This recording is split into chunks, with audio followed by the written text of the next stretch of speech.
Avant de plonger dans cette histoire incroyable, pensez à vous abonner à la chaîne et à activer la cloche. Ici, chaque récit a quelque chose à dire, et vous ne voudrez pas en manquer un seul. Il était un peu plus de 10 heures du matin à Chicago. Le soleil d'hiver peinait à réchauffer les rues glacées. Monsieur Samuel Johnson, un homme noir de 72 ans, bien habillé dans son manteau gris et son écharpe soigneusement nouée, poussait la porte d'une grande banque du centre-ville. Ses mains tremblaient légèrement, non pas de froid, mais d'anticipation. Aujourd'hui, il venait revendiquer officiellement une propriété qui appartenait à sa famille depuis des générations. À l'intérieur, le hall spacieux était rempli de clients pressés et de cliquetis de clavier. Samuel s'approcha du comptoir principal et présenta ses documents avec un sourire poli mais ferme. « Bonjour, je suis Samuel Johnson. Je suis ici pour finaliser le transfert de la propriété familiale au nom de ma famille, » dit-il calmement. La jeune employée derrière le guichet, Lisa, leva les yeux et le fixa un instant, visiblement mal à l'aise. Puis elle appela la directrice, Madame Caroline Whitman, une femme blanche d'une 50aine d'années, connue pour son arrogance et son impatience envers les clients difficiles. Quand Samuel expliqua la situation à Madame Whitman, elle fronça les sourcils et prit les documents de ses mains avec un air méprisant. « Monsieur, je crois qu'il y a une erreur. Nous ne pouvons pas vous permettre d'accéder à cette transaction pour le moment. Je vais devoir vous demander de quitter la banque, » dit-elle, sa voix glaciale et condescendante. Samuel resta poli, essayant de raisonner avec elle. Mais la directrice, ignorante de qui il était, fit un geste vers la sécurité. Deux agents s'approchèrent. « S'il vous plaît, je ne comprends pas, » murmura Samuel, le rouge lui montant aux joues. Mais avant qu'il puisse finir sa phrase, les agents le saisissent par les bras et le conduisent vers la sortie. Le hall entier se figea. Les clients le regardaient, certains choqués, d'autres détournant les yeux. Samuel, humilié, trébucha sur le seuil glacé avant d'être jeté presque à l'extérieur. Ses papiers tombèrent au sol, piétinés accidentellement par des passants indifférents. Dehors, le vent mordant lui brûlait le visage. Samuel s'assit sur le trottoir, le cœur lourd et l'orgueil en miettes. Chaque passant semblait l'ignorer, et il sentit pour la première fois depuis longtemps un poids écrasant. Le monde ne le voyait pas comme un homme, mais comme un obstacle, un intrus, quelqu'un à humilier pour le simple plaisir de se sentir supérieur.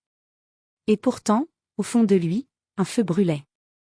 Samuel savait qu'il ne se laisserait pas abattre. Cette humiliation n'était qu'un début, et il jura silencieusement que ceux qui l'avaient rabaissé paieraient un jour pour leur arrogance. Le vieil homme se releva lentement, serrant ses documents abîmés contre sa poitrine, prêt à transformer sa honte en justice. Le soir tombait sur Chicago, et les lumières des immeubles illuminaient les rues glaciales. Dans son petit appartement de quartier, Samuel Johnson s'assit lentement sur son vieux fauteuil, encore secoué par l'humiliation subie à la banque. Ses mains tremblaient légèrement en tenant ses documents froissés. À ses côtés, son petit-fils Marcus Johnson, 24 ans, étudiant en droit à l'université de Chicago, observait son grand-père avec une colère silencieuse. Marcus connaissait la dignité de Samuel, un homme respecté dans son quartier, toujours serviable, jamais querelleur. Et pourtant, aujourd'hui, il avait été réduit à un objet de moquerie devant des inconnus. « Grand-père, c'est injuste. » Marcus serra les poings. « Il ne pouvait pas vous faire ça. » Samuel soupira, baissant les yeux. « Marcus, je n'ai jamais été du genre à chercher la confrontation.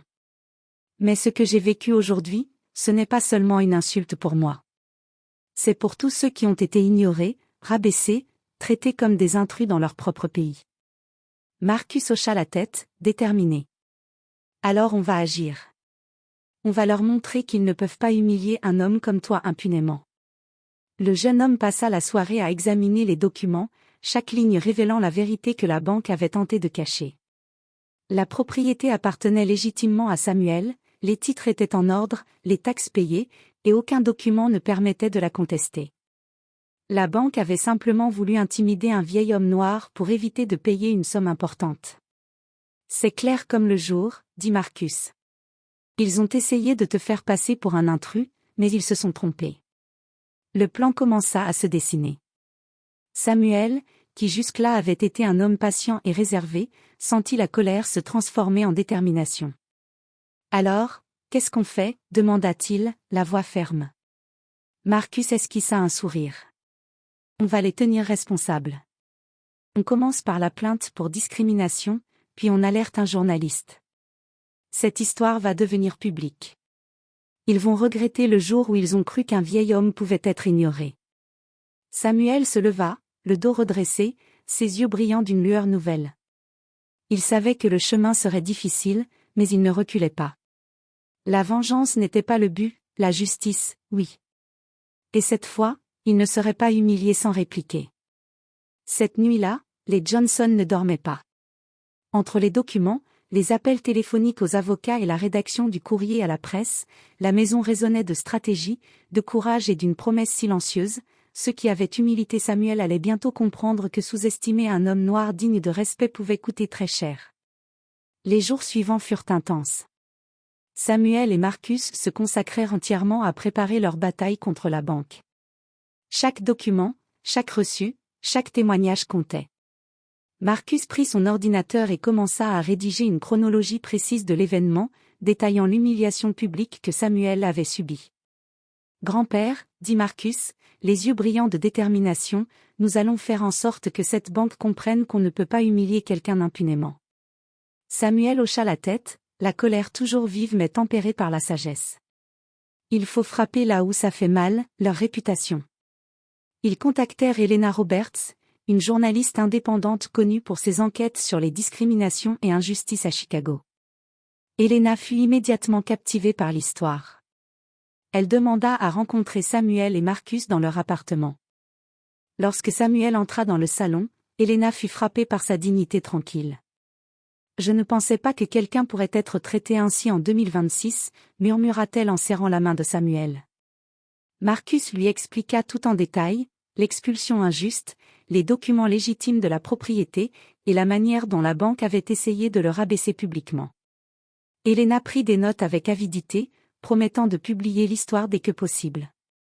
En parallèle, Marcus déposa une plainte officielle pour discrimination et humiliation publique auprès du tribunal de Chicago. Il savait que la banque ne pourrait pas ignorer cette démarche, et que la presse allait amplifier la pression. La nouvelle de l'histoire se répandit rapidement sur les réseaux sociaux. Les # justice pour Samuel et # humiliation banque circulaient, partagés par des centaines de personnes indignées. Chaque message, chaque commentaire de soutien faisait monter la tension autour de la banque.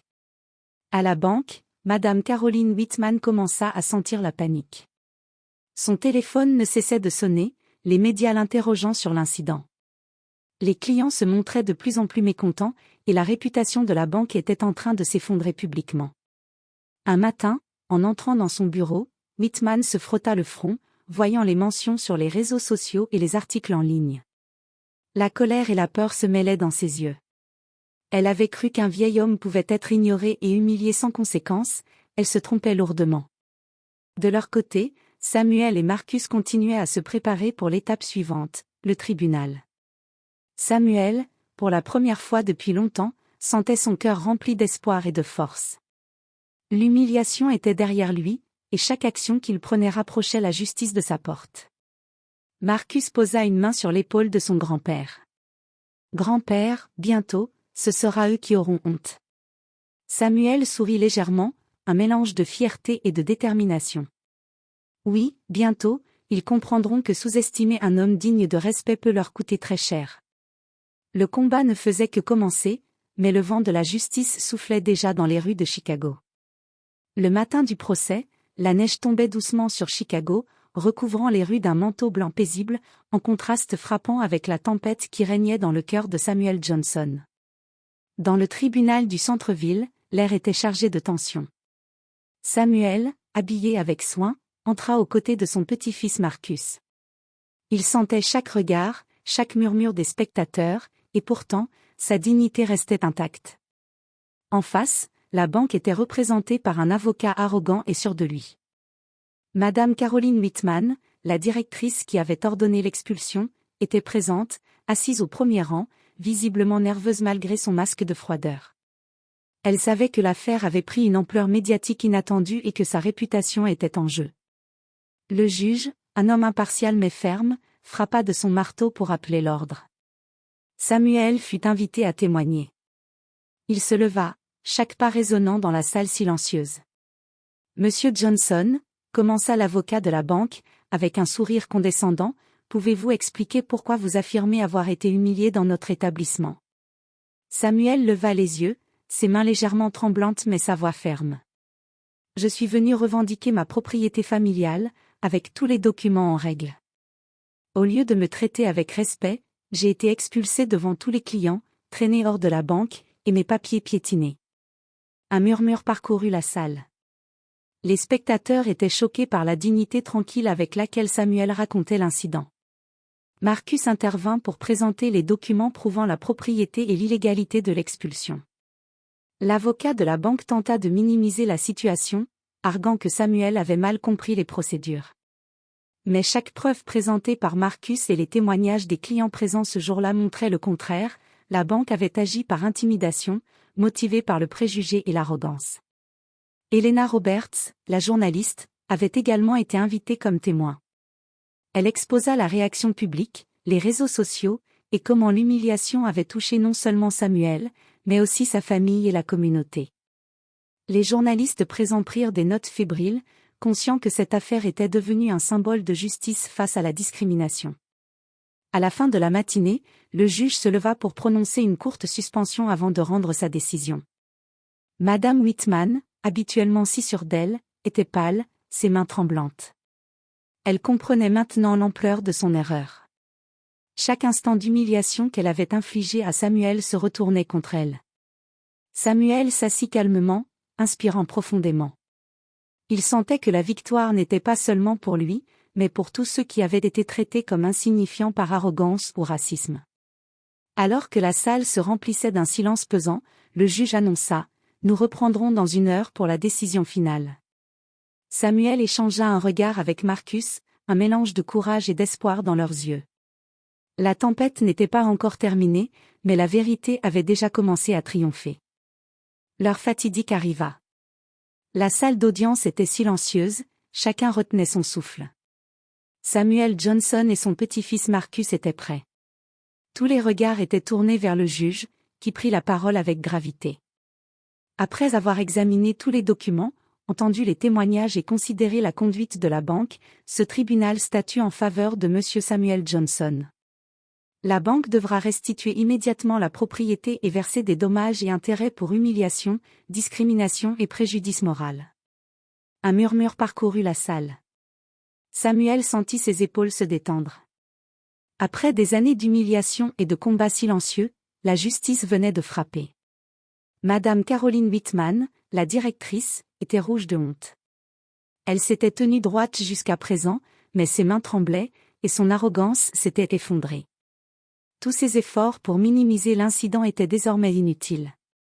Son téléphone vibrait sans cesse avec des notifications des médias, et elle comprit amèrement que sa réputation venait de subir un coup irréversible.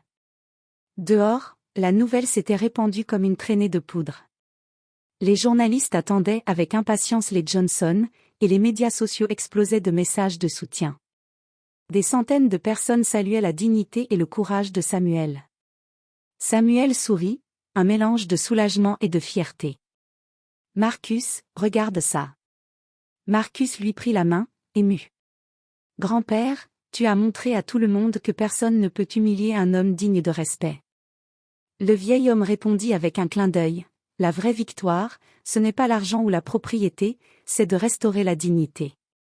Quelques jours plus tard, Madame Whitman publia une déclaration publique. Elle s'excusait pour son comportement et pour l'humiliation infligée à Samuel. Mais derrière son excuse, il y avait une leçon claire, sous-estimer quelqu'un à cause de la couleur de sa peau ou de son âge peut avoir des conséquences dévastatrices. Samuel reçut les clés de la propriété, pour la première fois depuis longtemps, entra dans sa maison avec un cœur léger. Chaque pièce semblait lui murmurer, la dignité et le courage triomphent toujours.